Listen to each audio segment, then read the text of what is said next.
আসসালামু আলাইকুম ওয়া রাহমাতুল্লাহি ওয়া বারাকাতুহু।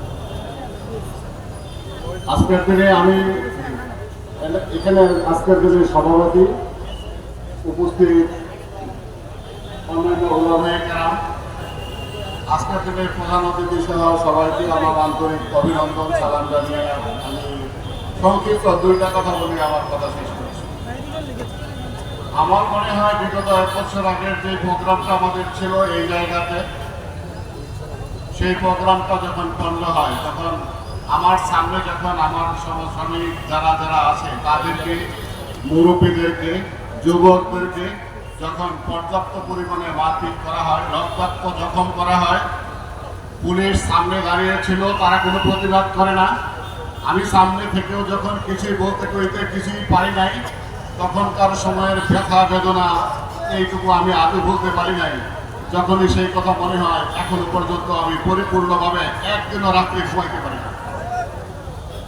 এখনো যখন এই সমাবেশের যখন আয়োজনের সমস্ত কার্যক্রম সম্পন্ন হয়, মনোহরদী থানার ওসি সাহেব এইবার যখন আমাকে জিজ্ঞেস করে আপনি কেন এই জায়গাতে স্থানটা নির্ধারণ করলেন, আমি বললাম সত্যি সত্যি যেটা সেটাই বললাম, দেখেন আমার মনের ভিতরের অনেক বড় জ্বালা, আমার জ্বালা ওই যেই জায়গাতে যেখানে আমার এই প্রোগ্রামটা বন্ধ হয়েছিল সেইখানে এই জায়গাতেই আমি আরেকটা প্রোগ্রাম না করতে পারা পর্যন্ত আমি ঘুমাইতে পারতেছিলাম।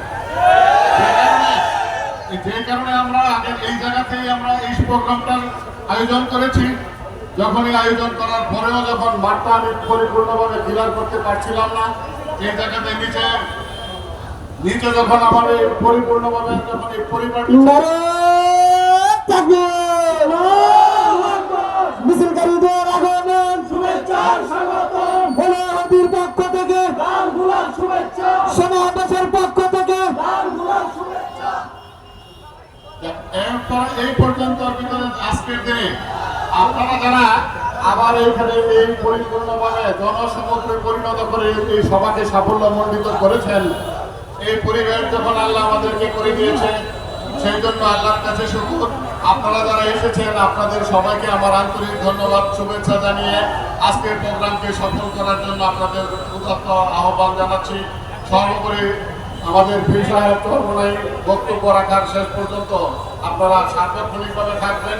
অনেক দূর দূরান্ত থেকে অনেক কষ্ট করে এসেছেন, আসছেন, সবাইকে বসবার ব্যবস্থা করে দিতে পারি নাই, পরিবেশ আরো সুন্দর করার পরিকল্পনা ছিল, করতে পারেনি, সেই জন্য আমার দুঃখ প্রকাশ করে কথা শেষ করলাম।